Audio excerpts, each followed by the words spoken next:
You have come here because your heart has been bruised too many times by the same invisible hand. You call it love, yet it feels like poison. You call it connection, yet it feels like captivity. It repeats, doesn't it? The same faces with different names, the same magnetic pull into someone's orbit, only to find yourself slowly dissolving, losing boundaries, forgetting who you are, and then, when you try to leave, you feel an inexplicable ache, an inner gravity that drags you back toward what hurts you most. This is not weakness. It is the psychic loop of trauma, repeating itself through the archetypal theater of your soul. In my years of listening to the human unconscious, I have learned that the soul repeats what the mind refuses to remember. The empath, what modern tongues call the deeply feeling, one is not merely sensitive by nature. Often, this sensitivity is an adaptation, a survival instinct crafted in childhood when love and danger shared the same face. The empath's nervous system was trained not to feel safe, but to sense danger before it arrived. And so, even in adulthood, the empath unconsciously seeks the familiar vibration of chaos, mistaking intensity for intimacy. What they call love is often an echo of pain that was never witnessed. Imagine, then, a 7-day journey, not of external cleansing, but of psychic purification, a ritual of releasing emotional residues that have built up like sediment in the riverbed of your being. It is not a detox of feelings, for feelings are sacred messengers, but of attachment to what keeps you enslaved. You cannot liberate yourself by rejecting the bond. You must understand why the bond exists. You must enter its symbolic meaning, its archetypal architecture. Only by descending into the underworld of your own pattern can you emerge with the gold of awareness. On the first day, the empath must recognize the projection. Projection is the most cunning architect of illusion. You do not fall in love with another person. You fall in love with the image your unconscious paints upon their face. You project the lost parent, the wounded child, the savior, the destroyer. You project your unclaimed divinity and your unhealed shadow alike. Every trauma bond begins with a projection your psyche sees in the other, the promise of completion. But what you seek is not the other person. It is the lost fragment of your own soul that you have placed within them. That is why letting go feels like dying, because in truth, you are retrieving a part of yourself that has been living outside of you. On the second day, we confront the shadow of dependency. Dependency is not always physical, it is emotional, energetic, archetypal. You have made the other the container of your life force. When they smile, you breathe. When they withdraw, you starve. This is the ancient story of the empath and the vampire. Not two literal beings, but two polarities within the psyche, the giver and the taker, the rescuer and the devourer. The empath feeds the bond with attention, with care, with spiritual oxygen. The other absorbs it to sustain their own emptiness. Yet this is not a story of villains, It is the dance of mutual unconsciousness. Both are attempting to fill the same inner void with each other's energy. The task, therefore, is not to hate the other, but to see the unconscious contract that bound you together and to dissolve it through awareness. On the third day, grief arrives. It comes not for the person, but for the illusion. You grieve what never truly existed outside your imagination. This grief is sacred. It is the fire that burns away psychic toxins. The empath, conditioned to carry others' pain, often resists their own. You are skilled in compassion, but clumsy in self-compassion. To detoxify emotionally, you must allow yourself to weep, not the tears of self-pity, but the tears of release. Feel them as holy water washing away the residue of false love. In this alchemical process, grief becomes transmutation. The heart, once swollen with unexpressed pain, begins to breathe again. You start to feel space within your chest, a sign that your energy is returning home. By the fourth day, silence becomes your teacher. The empath's greatest challenge is emptiness.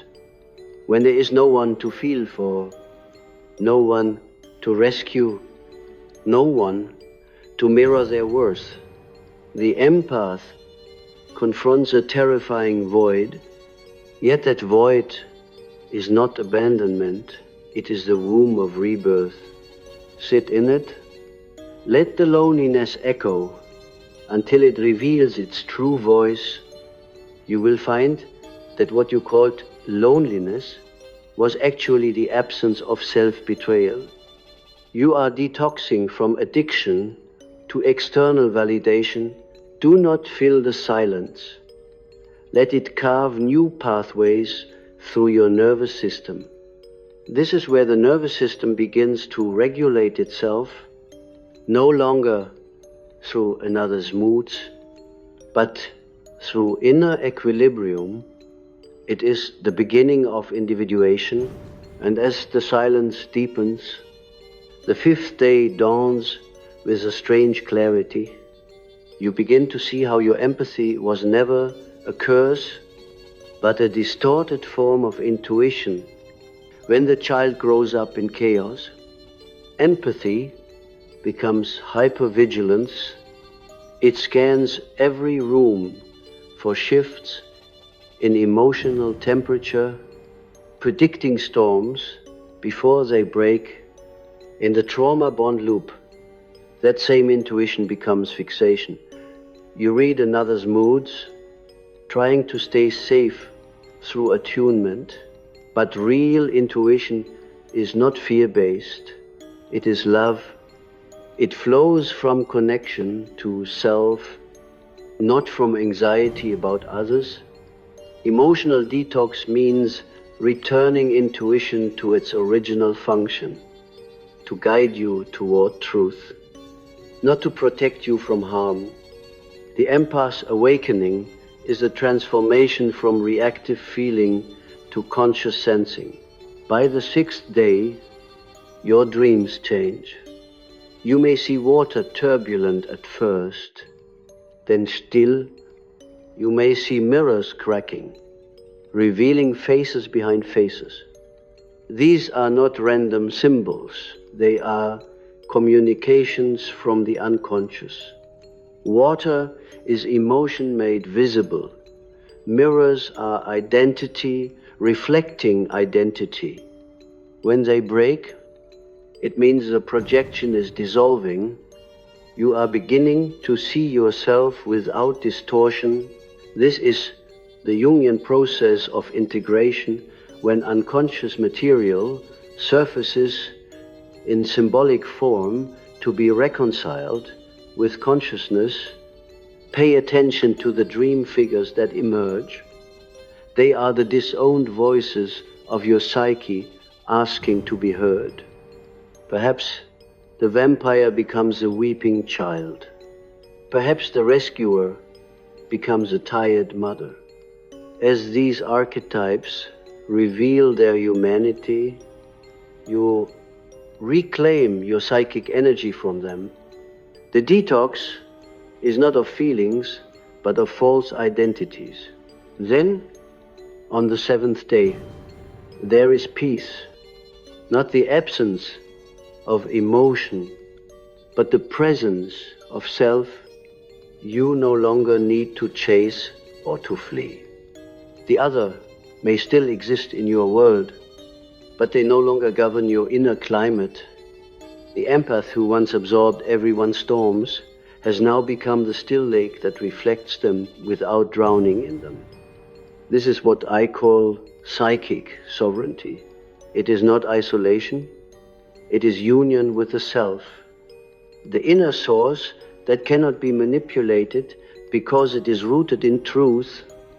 You realize that love in its pure form is not sacrifice, it is consciousness. To love consciously is to see another without losing yourself. Yet even here, beware of pride. The moment you say, I am healed, the unconscious may laugh. Healing is not a linear ascent, but a spiral. You will meet the same themes again. But at higher levels of awareness, the trauma bond is ancient. It may echo through generations, carried in the collective unconscious. You may feel echoes of your ancestors' unhealed attachments vibrating in your chest. Do not mistake their ghosts for your failure. To break the loop is not to erase the past, but to illuminate it so it no longer rules you. This 7-day emotional detox, then, is not a ritual of forgetting, it is a ceremony of remembrance. You are remembering who you were before the wound defined you. You are remembering the original empathic gift, the capacity to feel the divine pulse in all things, but this time you feel it without confusion, without martyrdom, without losing center. The self becomes the axis around which empathy revolves. You no longer orbit others' pain. You hold your own light steady in the cosmic dance. And so the lecture begins not as theory, but as initiation.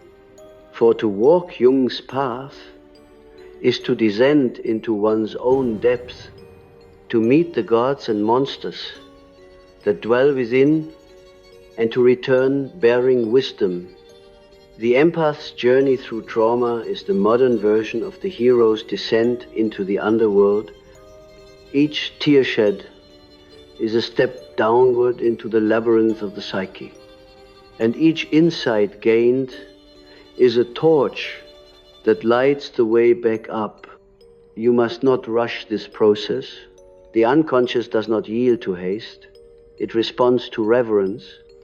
Approach your pain as a sacred oracle. Ask it not, why did this happen to me? But, what is this trying to teach me about my own power? Because the empath's pain is not punishment, it is the initiation into the mystery of energy exchange. The metaphysical economy of love and power. Every bond, every heartbreak, every loop of emotional dependency is a mirror showing where you have abandoned your inner authority. When you reclaim it, you stop attracting those who feed on your energy, for you have become self-nourishing. This is the essence of individuation, to become whole unto yourself. The empath who begins this inner journey soon discovers that the greatest enemy is not the abuser, nor the manipulator, but the unconscious self who consents to remain unseen. You are both the captive and the key. Every trauma bond thrives on your willingness to keep playing a role, whether that of the healer, the savior, or the silent sufferer. These are archetypal masks, inherited from ancient myths buried within your psyche. The rescuer archetype, for instance, believes that love is earned through suffering. The martyr archetype believes that to be good is to endure. These inner personas were born to protect you in a world that once threatened to crush your sensitivity. But as you grow conscious, the same masks become prisons. The emotional detox is not the process of annihilating these parts, but of releasing their compulsive control. You begin to see the pattern not as a curse, but as a map leading you back to the self. The self, the center and circumference of the entire psyche, is not your personality. It is the divine organizing principle that holds all opposites in balance. To approach it, you must first endure the death of your illusions. You must die to the belief that someone else can complete you, that love can rescue you from the void within. When I say D, I mean a psychic death, a symbolic crucifixion of attachment. This death terrifies the ego, for the ego equates existence with control, but the self is not threatened by surrender. It is born from it. When you allow the ego's need to control love to dissolve, something ancient awakens within you. The capacity to love without ownership, to feel without merging, to give without depletion. Let us imagine a vision that often comes to those undergoing deep emotional transformation. A woman stands before a vast mirror. At first, her reflection is beautiful, radiant, shimmering with empathy, but as she gazes longer, the mirror surface ripples like water, and behind her reflection appear countless faces, parents, lovers, friends, all layered upon her own. She reaches out to touch the glass, and the image shatters. Each fragment holds a piece of her identity. Some shards glow with light, others bleed with pain. This vision is the soul's way of saying, you are not just one self, you are a constellation of selves, some conscious, some forgotten, all yearning to be reintegrated. The trauma bond loop is the repetition of unintegrated selves seeking each other through other people. In this mirror-breaking moment, the empath realizes that love has never truly been about the other. Every relationship, especially those soaked in pain, has been an encounter between the conscious and unconscious within you. The one who betrayed you represented your own neglected masculine, the animus, who acts without empathy.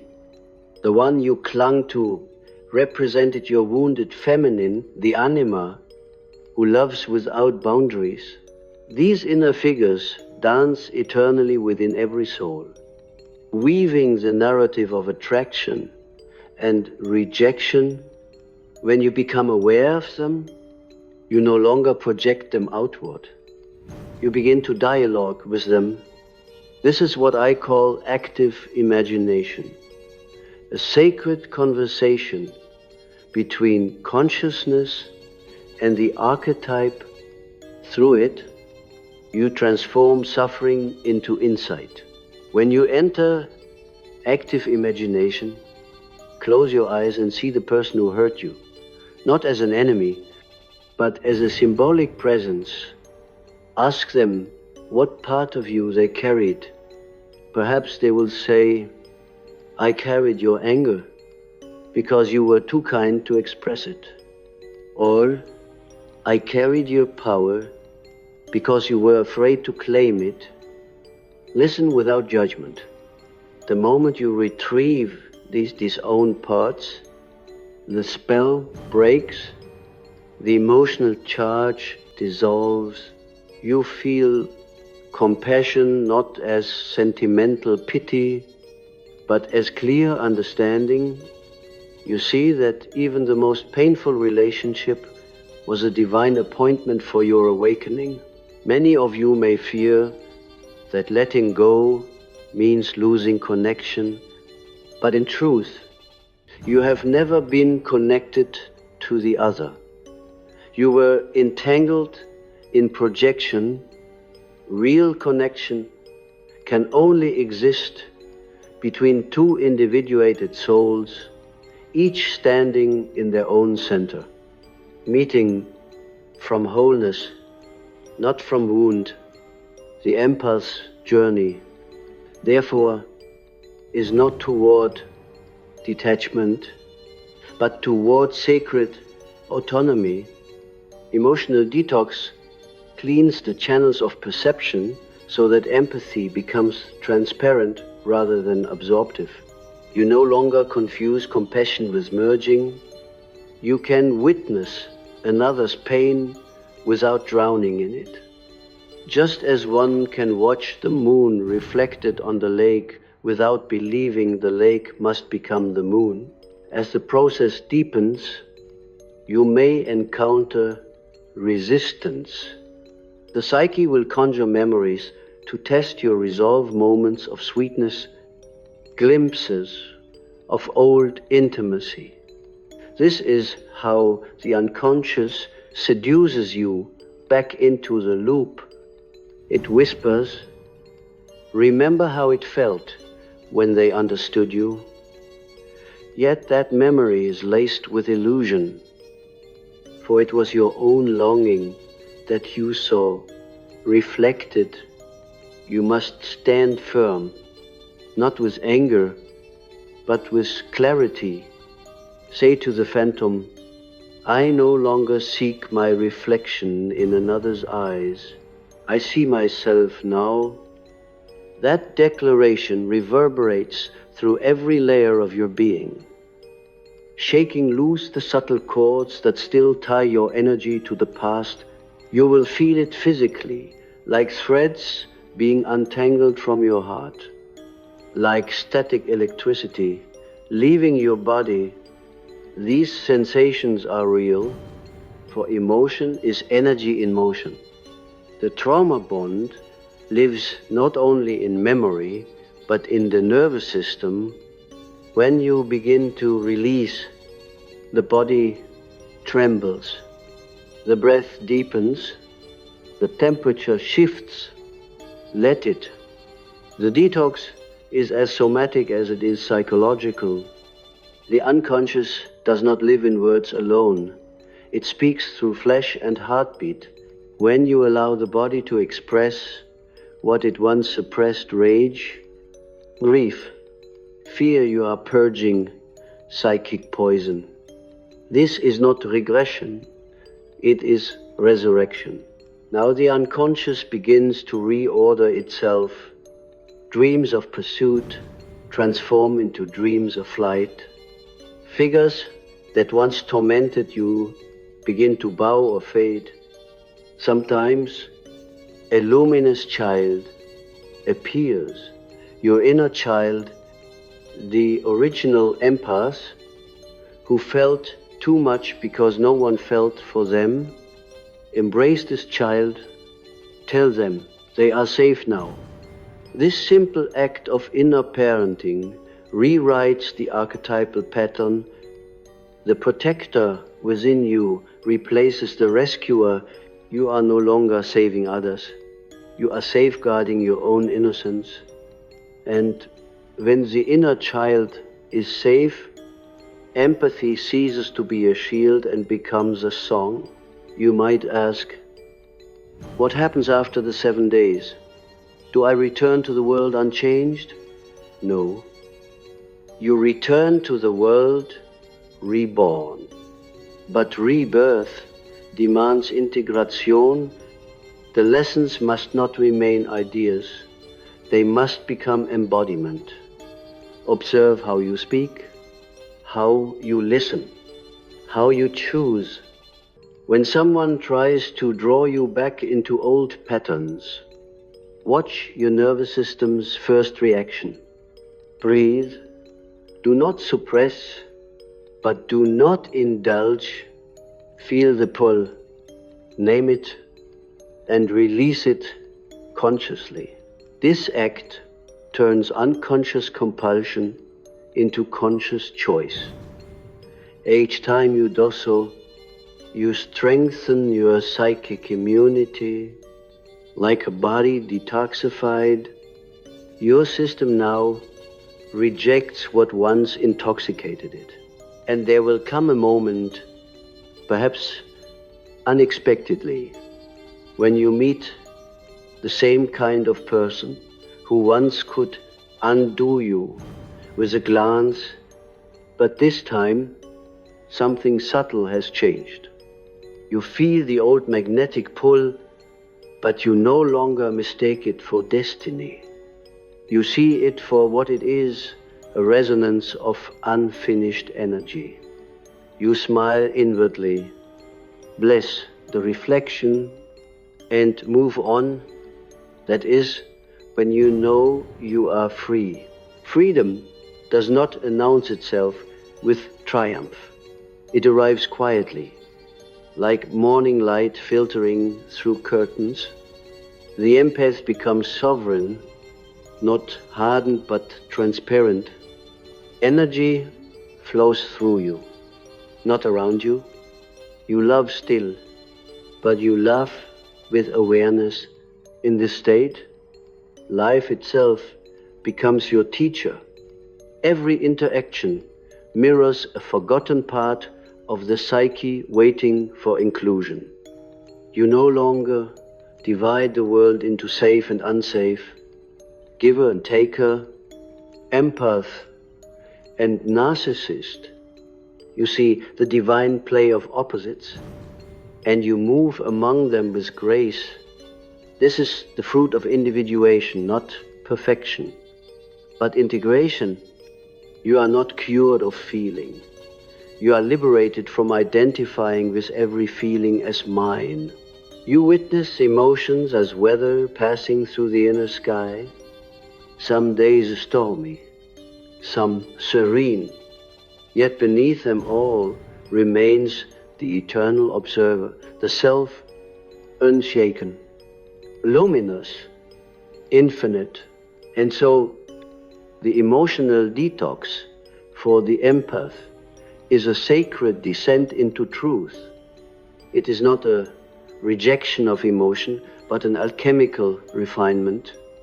Emotion, once bound to trauma, becomes energy for creation.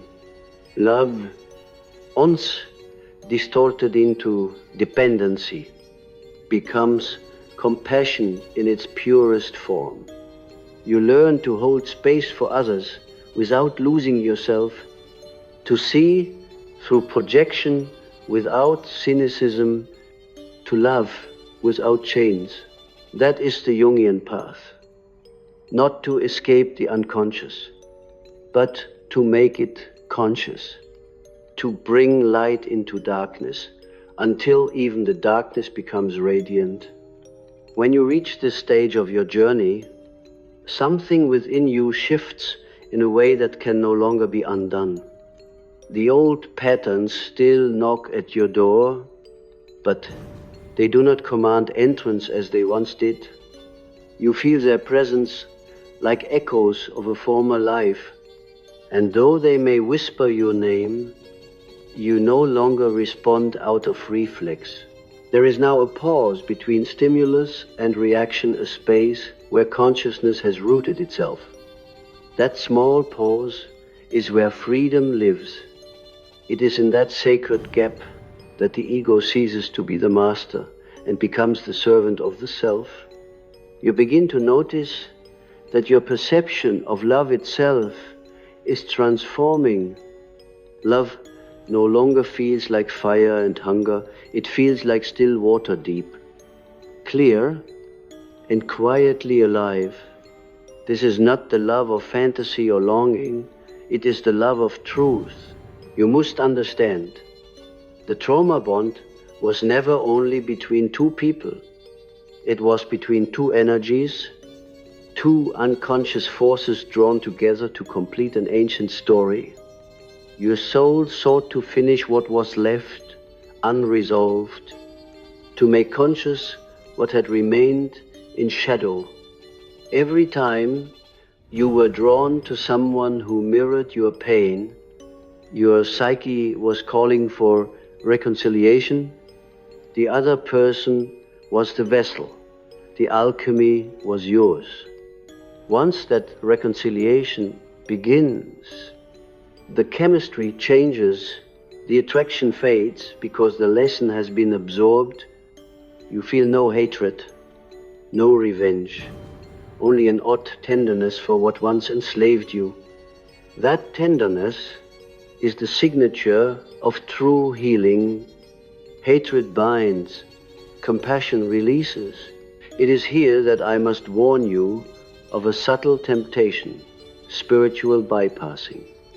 Many empaths, upon awakening to their patterns, retreat too quickly into light. They mistake awareness for transcendence, but the shadow, once seen, must still be integrated. To bypass is to deny. To deny is to invite return. If you rush to declare yourself healed, the psyche will humbly remind you that unintegrated pain always seeks expression.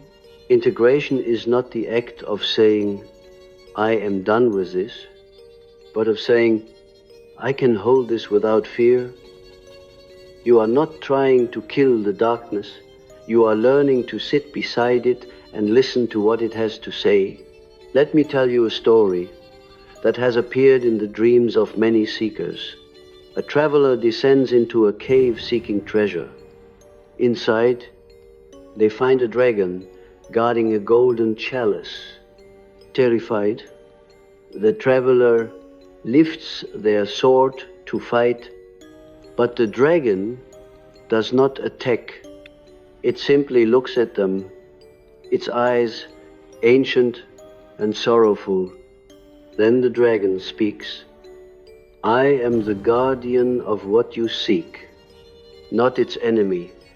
To claim the chalice, you must drink from it while sitting beside me. The traveler hesitates but obeys. They sit beside the dragon, drink from the cup, and find that the liquid tastes like tears.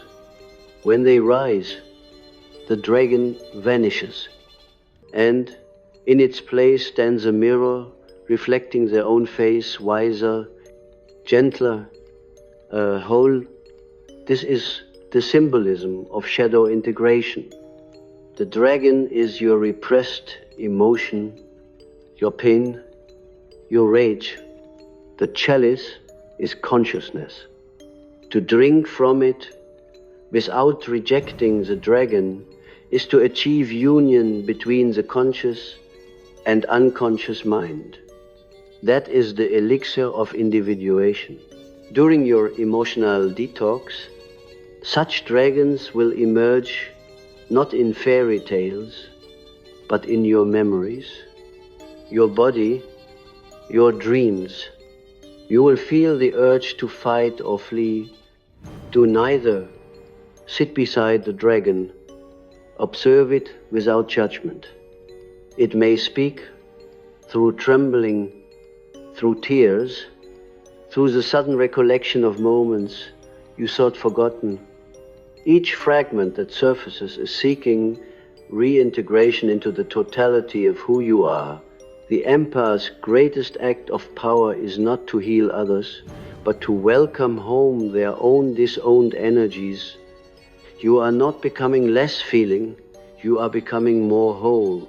As your system stabilizes, you will sense the return of energy that once leaked away through emotional entanglements. The empath who used to collapse under the world's weight now radiates quietly. You will find that people still approach you for comfort, but something is different. You no longer absorb their emotions. You reflect them back with clarity. They may even say, "You feel different, calmer, yet stronger." This is because you have shifted from emotional resonance to energetic coherence. The aura of a person aligned with their self is unmistakable. It carries both warmth and boundary, openness and sovereignty. That is when empathy becomes a form of healing through presence, not sacrifice. In this reborn state, you may begin to perceive synchronicities more vividly. The universe speaks through coincidence, symbols, and subtle alignments. Numbers repeat. Songs appear at just the right moment. Strangers speak truths that echo your thoughts. These are not random. They are confirmations from the self that you are aligned with the flow of the unconscious. Jung called this meaningful coincidence, the bridge between psyche and matter. When the inner world changes, the outer reflects it. This is the evidence of transformation, not in words, but in the very fabric of your reality. You will notice too that the body itself becomes lighter. Where once tension and anxiety lived, there now resides rhythm and breath. You might feel as though your muscles are remembering what ease feels like. Even your digestion, sleep, and heartbeat may regulate as emotional energy releases. The soul and body are not separate. Every psychic knot is mirrored in flesh. That is why the empath's body often suffers the weight of what their psyche cannot process: fatigue, chest pressure, Stomachunrest, headaches that come from emotional overload. The body, once the battlefield of unexpressed emotion, now becomes the temple of awareness. As above, so below. The detox of the heart is also the detox of the cells. It is important, however, not to romanticize healing as constant bliss. The deeper you go, the more subtle the lessons become. Sometimes peace feels dull after years of emotional intensity. You may even crave the chaos you once escaped, mistaking calm for emptiness. This is where many relapse, not because they are weak, but because the nervous system equates safety with familiarity. The key is patience. Let your body learn what peace feels like. Let your cells memorize serenity as the new normal. Over time, stillness becomes nourishment, and drama becomes distasteful. You no longer need storms to feel alive. You become the mountain beneath them. In this new stillness, your intuition sharpens. You begin to perceive emotional energy in others, not as an invitation to merge, but as information to discern. You can sense manipulation without absorbing it, feel truth without demanding proof. This clarity may make you seem detached to those who benefited from your old patterns. They will call you cold, distant, changed. Let them. You are not colder, you are clearer. You are no longer available for energetic theft disguised as love. The empath who once lived as an open wound now walks as an open eye. And yet, as awareness deepens, humility must deepen alongside it. You must never assume superiority because you have awakened. The moment you look down upon those still caught in loops, you create another split within yourself. Compassion must remain your compass, but compassion with wisdom, not with martyrdom. True compassion says, I see your pain, but I will not join you in it. It honors another's process without rescuing or judging. This balance is delicate but essential. It is the dance of the individuated soul moving among the collective unconscious without losing itself to it. Sometimes people ask me, does the empath ever stop feeling? I tell them, no, you do not stop feeling. You stop confusing feeling with identity. The ocean still moves, but the shore remains steady. The waves of emotion rise and fall, but you no longer drown. You become the observer of your tides, the witness to your own depth. This is what freedom feels like, not numbness, but spaciousness. You feel everything, yet you are bound by nothing. And as you dwell in this new awareness, you begin to sense something greater, guiding you, a subtle intelligence that orchestrates both your suffering and your healing. It is as though the universe itself designed your pain to awaken your gift. The empath's path is not punishment, but preparation. Through the crucible of trauma, you learned the language of the invisible, the syntax of emotion, the texture of soul. You have become fluent in the unseen. And now that fluency can serve the collective, when you heal, you do not heal alone. Every time you break a pattern, 1,000 unseen hearts feel the tremor. The unconscious is communal.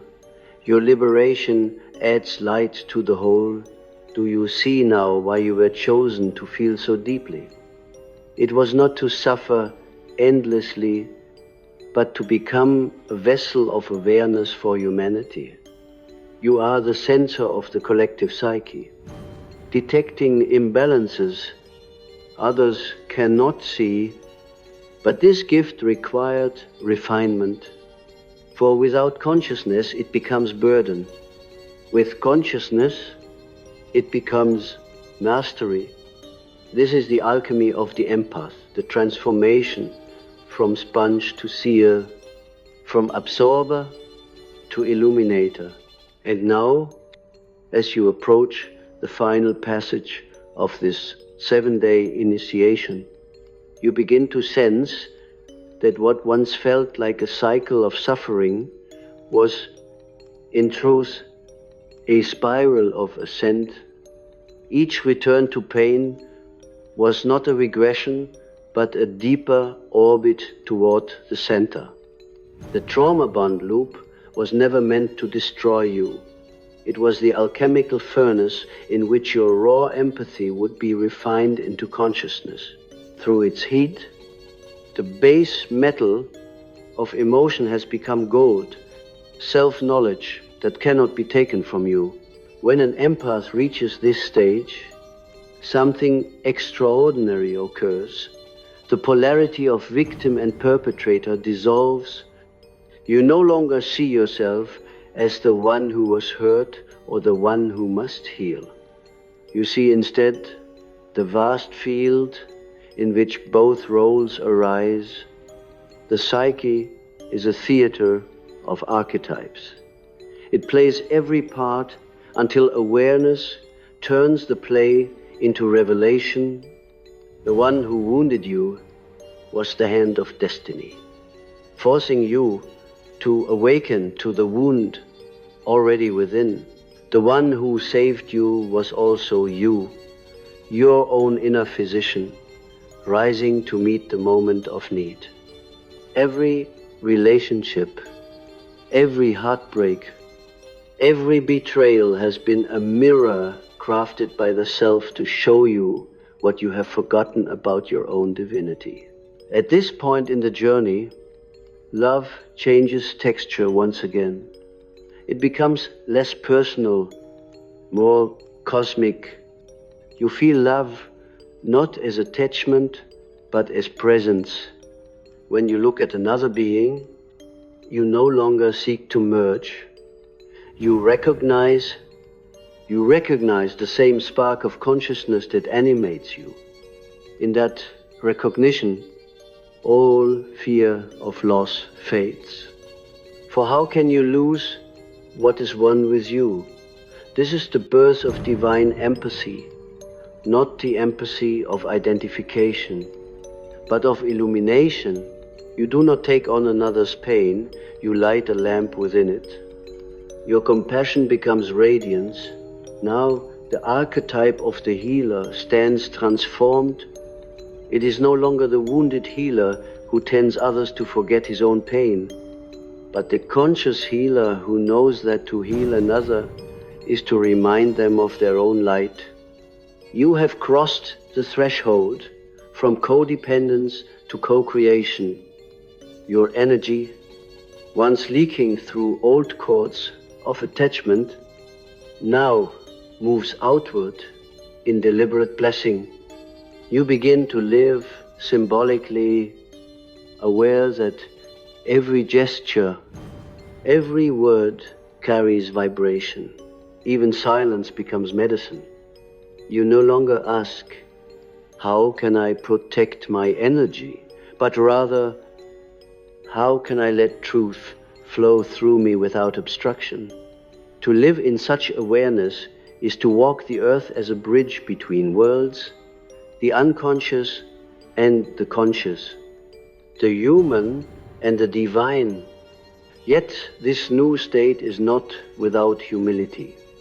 The shadow still walks beside you, now as companion rather than adversary.